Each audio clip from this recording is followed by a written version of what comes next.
morning, good afternoon, everybody, and welcome into another very exciting Exploring by the Seat of Your Pants broadcast. If you are joining us for the first time today, and many of you are, we are all about bringing conservation, adventure, and science into classrooms around the world. And you're catching us on a very exciting day because we are in part 4 of 5 in our epic series in conjunction with the amazing folks at Project Learning Tree. So if you're new to Project Learning Tree, they are all about forest education. We have covered indigenous-led forestry. We've covered creepy, crawly things in the forest. We've got another amazing program tomorrow. You can check them all out on our YouTube channel. There's so much to explore and discover. But don't tell the others. But this program in particular, I have been particularly excited to bring to you today because we have got Jaimie, and she is a forest fire crew leader. If there's a cooler job than that, I don't know what it is. She actually has, I'm going to pull this up to make sure I have it correct. Yes, an initial attack incident commander, which is the most metal title that you can have in the whole world, I think. And we bring on like volcanologists and astronauts all the time. So this is pretty neat. We are going to learn about forest fires, how they form, what we can do to stop them, the amazing role that Jaimie has in doing that. And then I cannot wait for all your questions. And honestly, if you guys don't have questions, I have a lot of questions. So make sure you put those thinking caps on, because otherwise I'll just be talking for the entire time and nobody wants that. Jaimie, thank you so much for joining us today. It's so nice to have you, and welcome to the broadcast. Hi, Jesse. Thank you so much for the intro. And I'm also really excited with what kind of questions you guys can come up with. So give me your best. We've got 300 plus kids. I told you this before the broadcast, but Alberta, Saskatchewan, Michigan, Nova Scotia, BC, like we are all over Ontario and beyond. Like it's just a thrilling number of kids we have today. And so I know you've got a lot to share, so I'm going to zip my lip and let you bring up your presentation and take us away. Okay, sounds good. So I'll just go to present here. Sorry. You're good. You're in your presentation, actually. You can see? Okay. Yep. Sounds good. Well, make it full screen, though. Sorry. There we are. Oh, yeah. That's sorry. Okay. Something has to go a little wrong in every video call. Otherwise, it's no fun. Good start. Good start. Beautiful. There we are. We're perfect, Jaimie. Thank you so much. All right, everyone. So I'm Jaimie Brouwer. I'm so excited to be here talking to you all about what it's like to be on a forest fire. I didn't know much about this job when I was your age, so I encourage you to share with your friends what you've learned today. And I also wanted to give a special shout out to my friends and family watching, and especially my mom's pickleball friends who have tuned in. So hello, everyone. I'm eager to share with you all. So a bit about where I came from. I started when I was 16 years old, Ontario Parks. I really enjoyed campground maintenance. Living and working in a park was a dream. I worked my way up to the head of maintenance. I was very comfortable working outside in the bugs. I was introduced to the fire rangers that would come through the park that I worked at, and they encouraged me to check out their equipment, see if I could lift a pump, try on a hose pack, and they insisted that if I loved working in the outdoors and I could pass the fit test, that I'd be a really good fit as a fire ranger. So now here I am going into my 6th season as a fire ranger, and this will be my first year as a crew leader. I've been deployed to 3 out-of-province tours, twice to Manitoba and once to Alberta. So I have quite a bit of experience that I'm excited to share about. So let's get started. Like I said, I'm a crew leader, and I work as an initial attack incident commander. And for the next 20 or so minutes, so are you. And let's get right to it. You got a dispatch, you're on the helicopter, let's go fight a forest fire. So where are we going? Sirens are going off, our crew is on board the helicopter, the rotors are spinning up, and we've been given these coordinates to a smoke column that was called in. We know that we'll be heading northwest of our base about 60 kilometers. So we've lifted off the pad, and now it's time to start making some radio calls. Communication is critical in our job. Our base needs to know what time we've lifted off, who is on board the helicopter, and where we're going. I'll update them as we approach the fire with any new information that I see. I'm trying to collect as much as I can en route of basically trying to paint a picture to people back on base so I can help them help me get the resources that we need to best fight this fire. Once I'm overhead the fire, I'm giving them any more new information, I'm confirming my location, and then I'm asking them to stand by for a scouting report where I'll paint them an even better picture, and I'm getting them to send me any resources that I'm needing. So at this point, I'm asking the pilot, while I'm doing my scouting report, to circle the fire.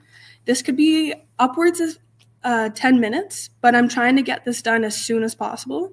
So I'm doing my scouting report. I'm looking to see where the fire is spreading, how close our water source is to our fire, how good that water source is. So those are our lakes, our swamps, rivers. I'm considering how safe this fire will be for my crew to attack. Will we need support from other crews? Do we have any escape routes? Do we have a safety zone to retreat to? I'm taking advantage of all this time in the air to see what the fire is doing, what kind of trees or fuel types it's burning into, because once you get on the ground, the forest looks a lot different compared to in the air. So I'm looking at what the fire could be doing later today as the day gets warmer, and I'm looking at what it could possibly be doing tomorrow. So from here, we've communicated our plan back to base. We're on the same page. We've been given permission to land. Now we have to make sure our team knows the plan. We're all on the same page. Not one person can do this job. Not one person can put out the fire by themselves. It's critical to do this as a team and assign roles to each person. So your first job will be to locate a pump site, set up the pump. We'll be laying hose to the fire. You'll be grabbing certain tools like a nozzle. We have hose clamps, and you'll also, it is so critical to stay fed on this job and hydrated. You're working so hard that it's just critical to make sure you're energized for the job. So you're grabbing enough snacks for your crew as well, and waters and Gatorades, as much as you can fit on your person. So now for the fun part, time to fight the fire. So using the tools that you brought up, we'll attach a nozzle to the end of the hose line, and we're laying hose, we're pulling hose along. The nozzle operator will control the pace as you lay hose to wrap around the fire. So once we lay hose around the fire, we'll gradually make our way internally. You're using different techniques to knock down flame, but also dig within the ground.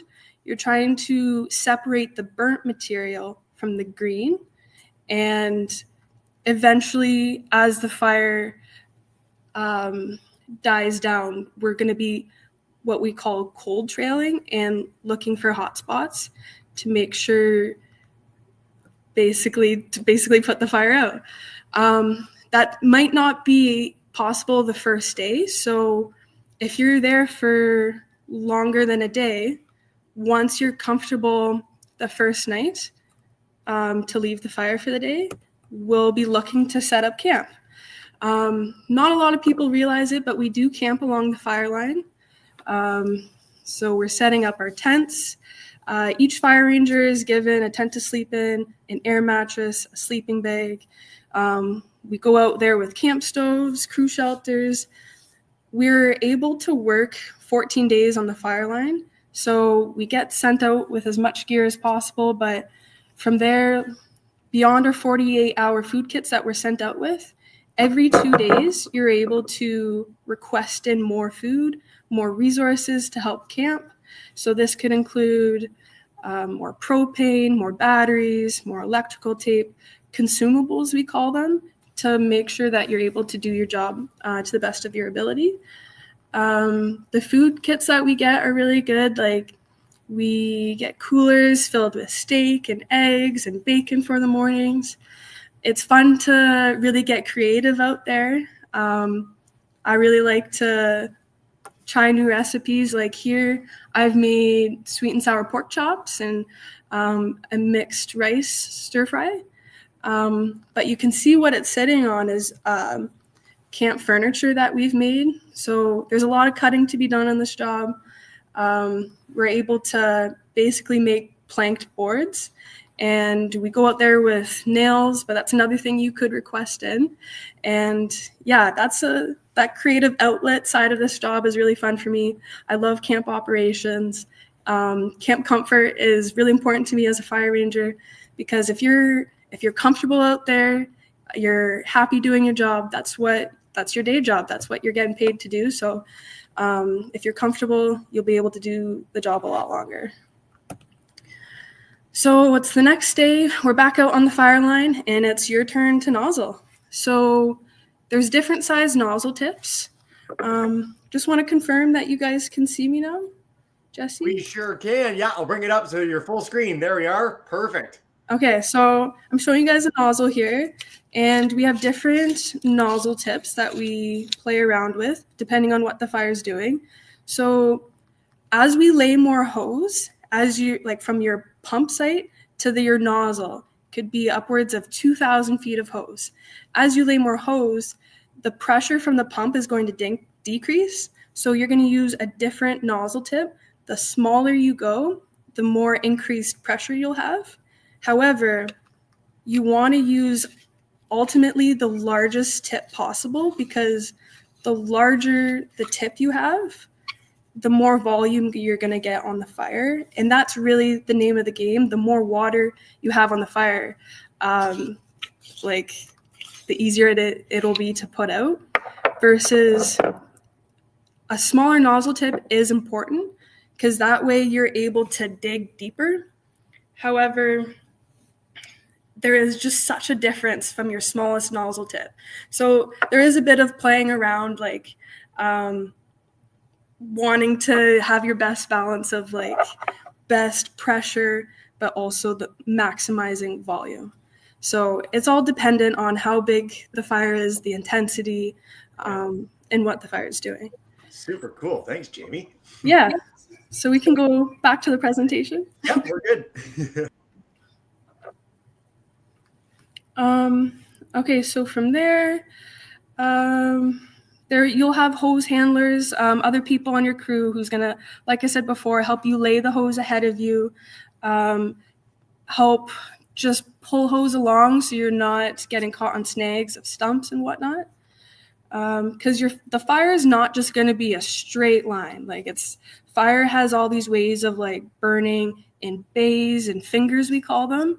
So it's a lot of twisting and turning, and it's good to work as a team to help lay hose around that fire. So moving forward, we're always scouting, not just the crew leader, but everyone on the crew. We're in constant communication of what we're seeing. So has an ember crossed your line, meaning your fire line? If that ember has crossed, it could create a spot fire. So if my crew member has spotted that, we're gonna, it's a lot of adapting on the job. You can have a set plan, but if something happens, it's adapting to that plan. And we're gonna work from there to tackle that spot fire. Maybe we have to backtrack a little bit. It's constantly keeping your head on a swivel and making sure you're communicating everything you see. Don't let that spot fire go unnoticed. Make sure the right people know. And you're communicating within your crew, but also to other crews. The fire might be big enough that you need multiple crews to tackle the fire. Also, as a crew leader, I'm communicating to air attack. As the fire gets more intense, there is a limit as to how much we can do on the ground with our pump and hose and hand tools, that if the flame height becomes too high and hot, we'll need support from air attack to drop big loads from the water bombers or even buckets from helicopters.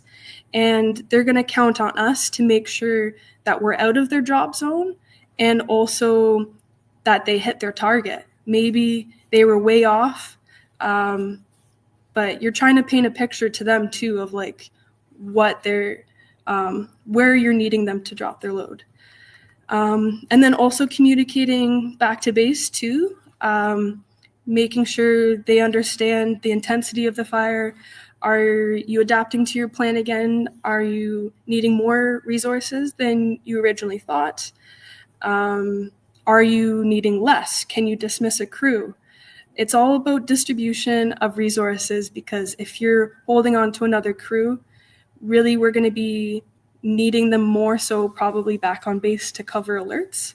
So distribution of resources is critical and using them efficiently. So from there, the fires, we've wrapped it, we're working internally, we're looking for hotspots, we're using hand tools, we're using our water backpack pumps. Hand tools can include Pulaskis, where we're chopping at roots, we're using shovels. We're just trying to eliminate the fire. You're feeling when these spots are a lot smaller, you're able to feel into the ground with your hand, and you're feeling to make sure it's totally cold. There's no lingering heat in the ground. Fire likes to hide a lot of the time within root systems, so it requires a whole team to basically grid in this whole fire and see any lurking hotspots hiding. So from there, we're going to shut down the pump. We're going to uncouple our hose, drain it, and now becomes the process of what we call melaning our hose. So as you can see here, I'm on a cat guard in Manitoba. It's really messy. We would pull all our hose out of the bush into this kind of open area. We take a seat and we're folding the hose, we're pulling it towards us, kind of wrapping it, folding it, knotting it, so it's easy to be transported back to our base. And from there, we recycle, wash the hose, get it ready for the next fire. It can be pretty tricky melaning the hose. This spot I chose specifically because, like, my personal record, if I'm sharing, I've been able to pull 10 lengths of hose on a fire. You'd take two ends of the hose, you couple them together, and you're pulling the hose out of the bush. But here, for example, I only could pull one because this cat guard, a cat guard is basically where dozers, heavy equipment, have gone through and basically made a road through the bush, generally about 4 dozers wide, and they're using it to separate the burnt material from the green as well. And yeah, we use it as a road, but it became so soft that I was sinking. You can see how dirty my pants are, but I'm sinking at some spots to my knees, to my hips. So when you're pulling something heavy behind you, it can be really tricky to find your footing and pull something. But it's also fun. Like this job isn't about staying clean. It's hard, it's challenging, but it's also extremely rewarding. So yeah, it's just a process of getting all your gear out of the bush at this point, pulling all your hose, any pumps that you have in the bush. And we're bringing all that hose to the pad to be picked up from the helicopter. From here, you're tagging equipment, any equipment that you've used, you're tagging your pump, that it's needing to be recycled. People need to know if that it was used on a fire. Your jerry cans that you used for the gas for your pump, they need to know what was last contained in it. The administration side of this job is also its own world, but it is important to keep track of all of our equipment. So basically in our system, we can look up and we know where any pump is in the program. So from there, we're waiting for the helicopter to come pick us up. This could be right away, but sometimes when things are escalated, you could be waiting a bit. It's fun when crews get to play cards, for example, as you're waiting for the helicopter, but there's a fun, like, team bonding aspect of this job. Your crew becomes your family, and yeah, I love that side of the job. But the helicopter has come. We're heading back to base. As soon as I get in that front seat, I'm letting the base know that were up off the fire at this time, and they should be expecting us back at base. Once we're there, you're going to have the best shower. You've been in the bush for 2 weeks now. You have laundry to do. Your boots are soaking wet, and you're recycling all your gear and getting it ready to go back on alerts to get your next dispatch. And you get to tell everyone back on base all the cool stories about your fire. But that's it. You did a great job on your first fire. I'm so proud of you. That was so much fun. And from here, how do I actually become a fire ranger? So you need to be at least 18 years of age or older. You need to speak English. There is a really hard fit test I'll warn you about. We have a national standard and a provincial standard. If you're national, you can fight fire anywhere in Ontario. But if you fall just below into the provincial standard within Ontario, you just fight within Ontario. From there, you also require what we call an SP 100 wildland firefighter training course. It's about 40 hours. There's some in-class. There's a field component. You practice your melaning. There's a helicopter portion.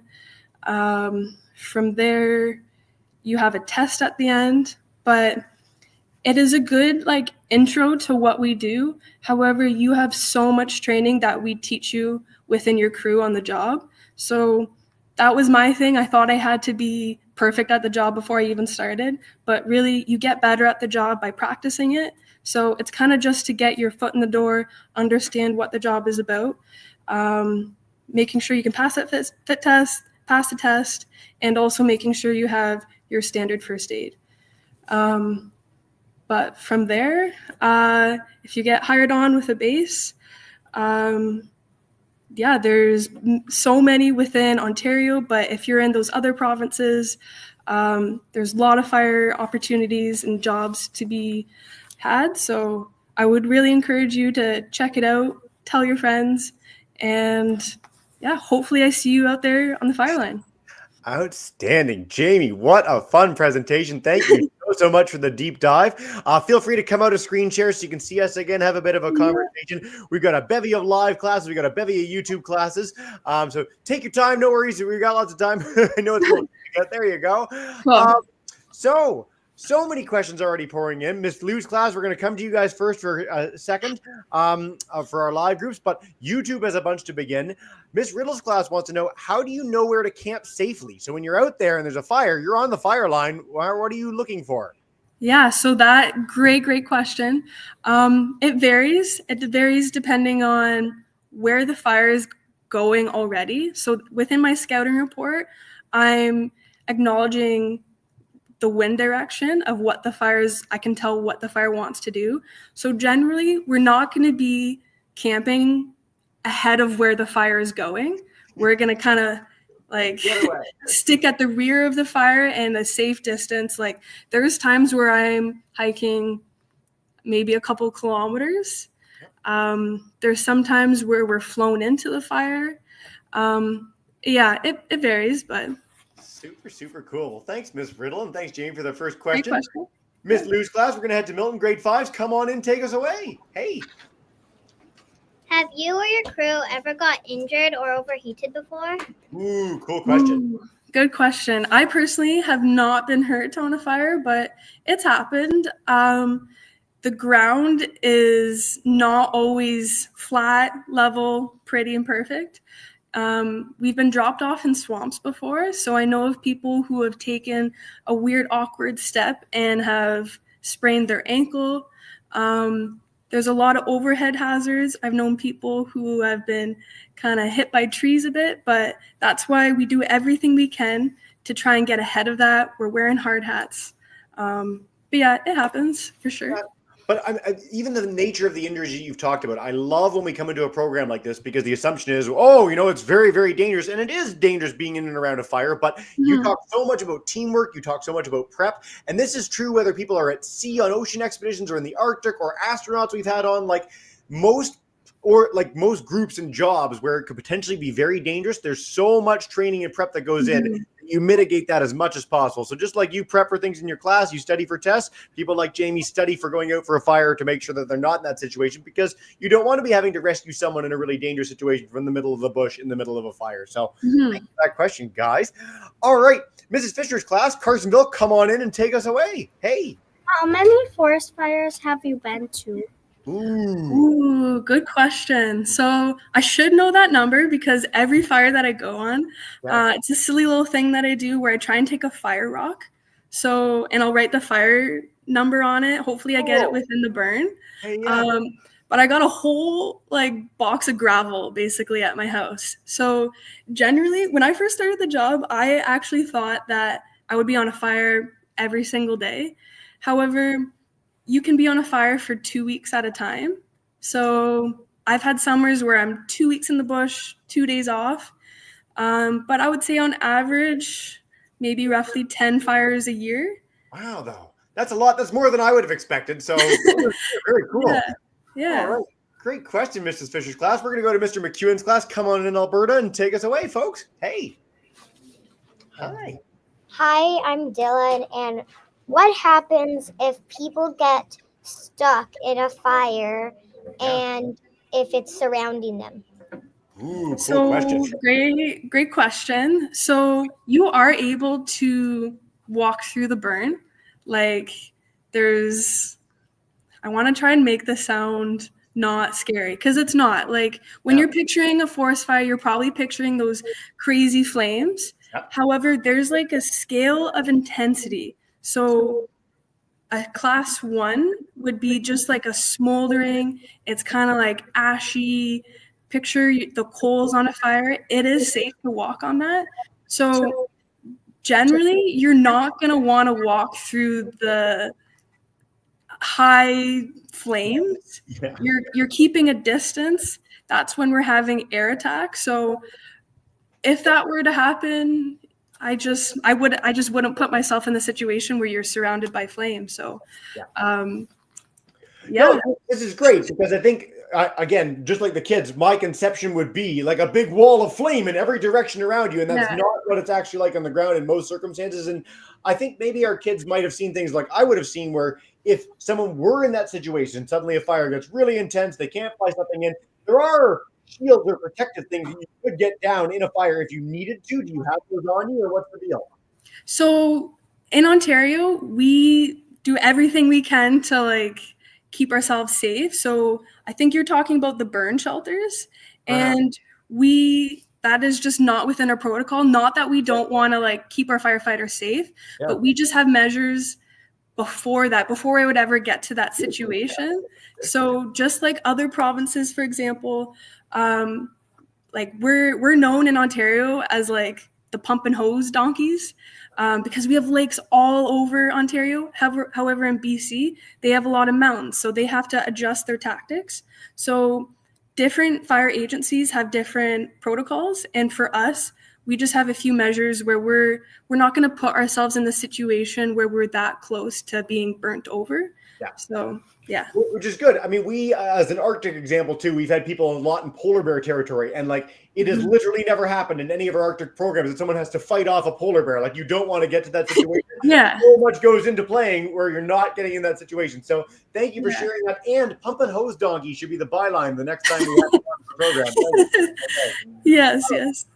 Jaimie, we're going to go back to YouTube. We're going to do a whole other round of questions in a minute. So stay tuned, everyone. We have lots of time for Q&A. I have a question, which is that you seem like have progressed remarkably quickly. Like to be a commander, like leading the forest fire crew in 6 years seems remarkably fast. Is that fast? Are you just like a legend, or is that normal? Like, what's the process of getting where you are?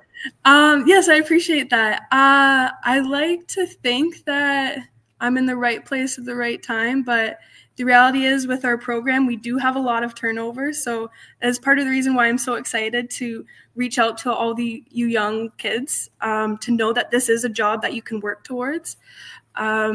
So yeah, we have lost recruitment, but a lot of things are happening for our program that I'm excited about. We're always trying to make our program better. So yes, I have moved up, but it's changed a lot since I've started. When I first started, like my crew leader was in his 40s doing this job for 20 years. My crew boss, he was in his 60s. He was trying to do the job since he was 70. So there's been a bit of change in like fitness standards too over the years. They've gradually made it harder. So that kind of filtered out some of the older crowd. But yeah, I like to say that I feel quite ready to my first year as a crew leader. But I'm confident in my progression and how I got here. Professional detachment aside, I'm so happy for you. And that was such a humble answer. You could be like a professional athlete. That's like how they would answer a question. So way to go. Thank you. Very, very humble. All right, one more from YouTube, and then we're back to Miss Lou's class. Miss Shields' class. Now, they're at the Peel Virtual Elementary Schools. They got tons of kids all over Peel region. So many great questions. What's the hardest part of your job by Sean? Keeping myself like fed. And like, not that they don't take care of us out there. They give us what we need. But I would say it's when you come off a fire and going home and is your fridge full? Well, you've just been on a fire for 2 weeks. So resisting the urge to go buy fast food and keeping myself fed. That like it's a physically like very hard job, but they do what they can to set us up for success. Like your first hour of work every day is fitness hour. So I love that you focus so much on this because I didn't expect it from your program at all. And it's so neat to talk about those logistical things like camping, like keeping fed on the trail. Like it's so neat. So thank you so much for that. For sure. All right, we're back to our live classes. We're going to do another round with you all. In fact, we're going to do 2 other rounds with you all. So stick around, everybody. Miss Lou, come on in. Hey. What happens if the hose breaks during pop? Great question. So I should have one of those little demos or props right now, but we have hose patches. So there's a couple things. We can either replace that full length of hose, or we can insert like this little metal patch, and it's to basically, just like patch the hose like a little Band-Aid. But you'll see it might just be like a little pinhole.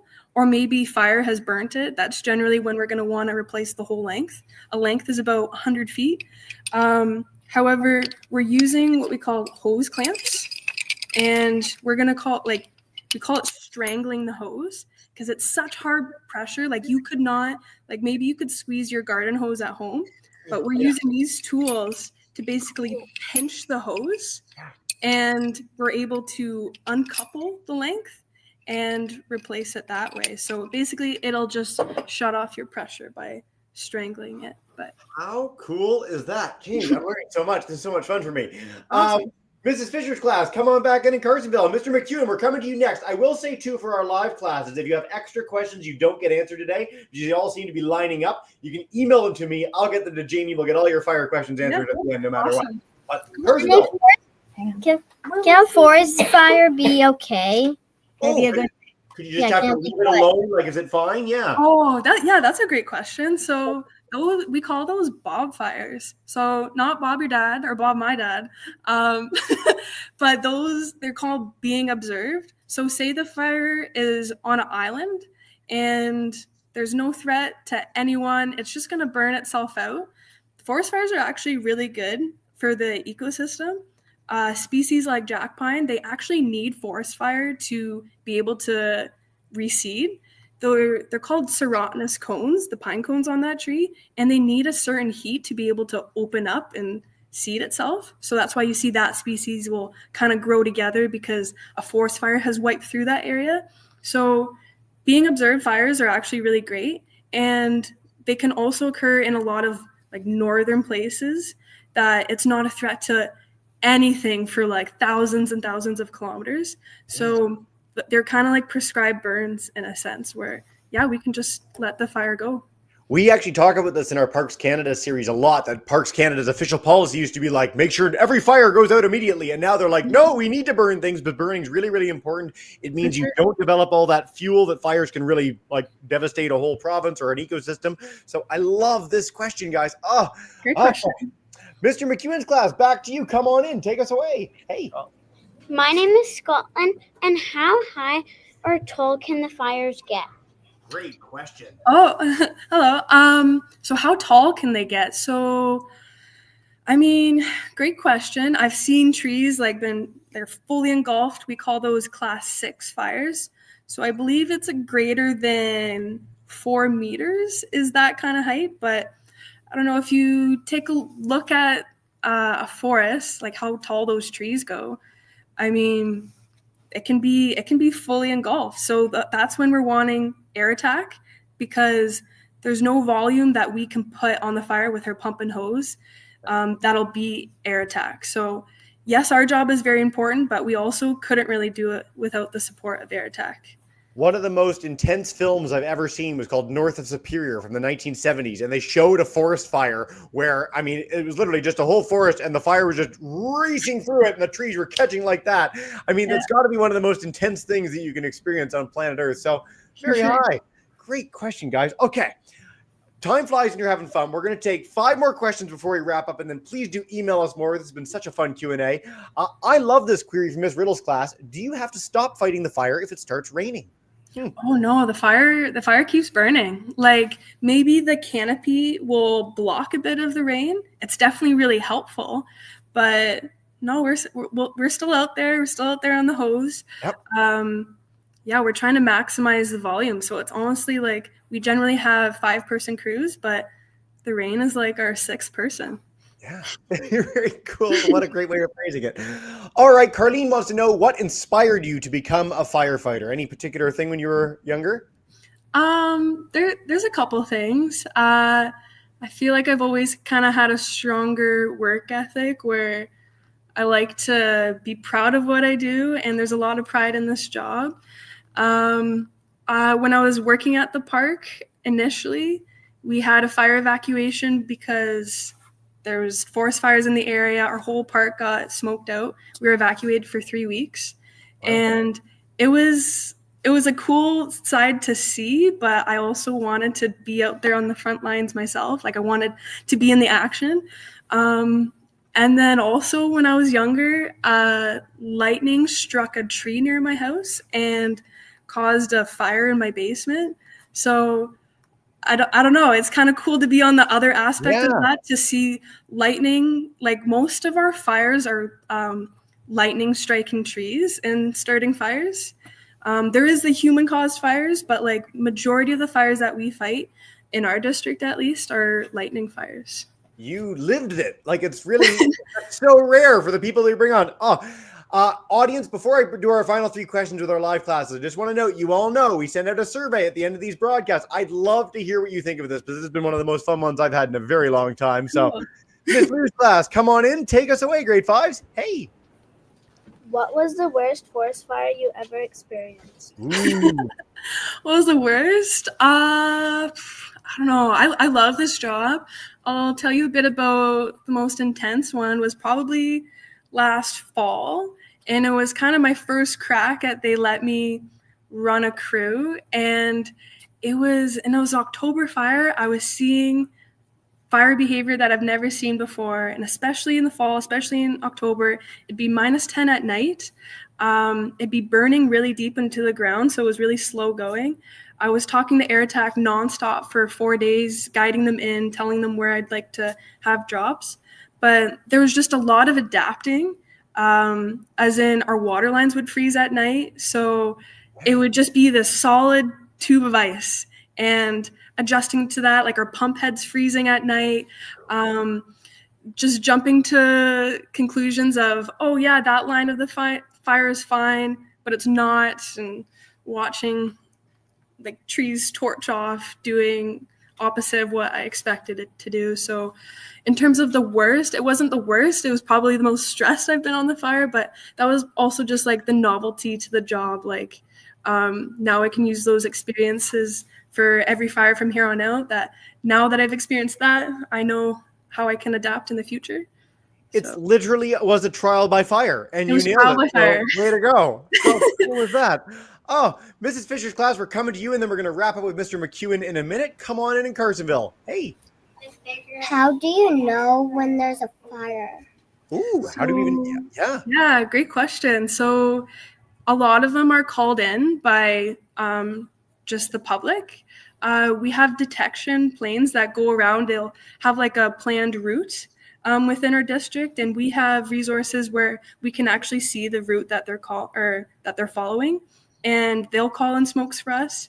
We'll do loaded patrols as crews. So that's actually how I found my first ever fire, really. We were just going up for a loaded patrol. We were surveying the fire towers in the district, and all of a sudden my crew boss spotted one in a nearby district, and we get permission to go check it out, and we actioned it on the spot. It was a forestry company that they just accidentally started a fire, and we were first on scene to go action it. So a combination of us scouting it ourselves and the public calling it in.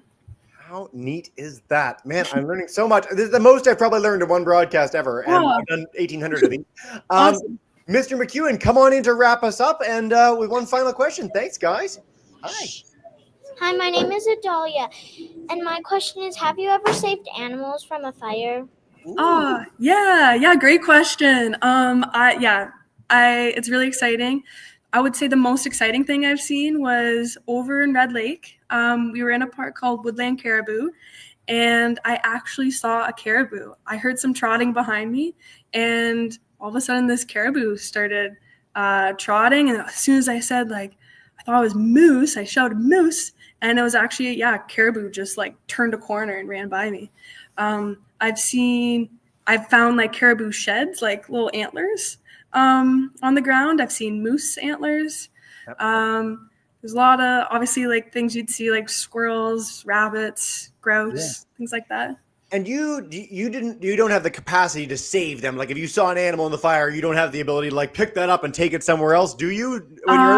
So I haven't been lucky enough, but like I would never leave like a poor animal. I know my crew boss, like a few years ago, he rescued like a little baby fawn, and he took it to safety. But yeah. How cool is that? Jaimie, this has been so much fun. I want to stress for our whole audience, it's on YouTube. You can share this with your family and friends. Please do. Pickleball team, share it with your family and friends too. Let's get like 1 million viewers. And I really encourage you, check out pltcanada.org to learn more about that amazing organization. The rest of our series is here. We've got one more program to wrap up tomorrow. But before we bring in our class to say thank you and farewell, Jaimie, is there any final message you want to leave us with about fighting forest fires or your job? I hope to see you guys on the Fireline. I would love to have you guys on my crew. Please check it out. And also, if you're coming, learn how to cook a steak. It's really helpful. There you go, kids. Head to the kitchen with mom and dad tonight, and you can help Jaimie in the future on the Fireline. No better message than that. This has been so much fun. I'm going to bring in Mrs. Fisher's class and Mr. McEwen. Thank you so much for joining us. Thank you.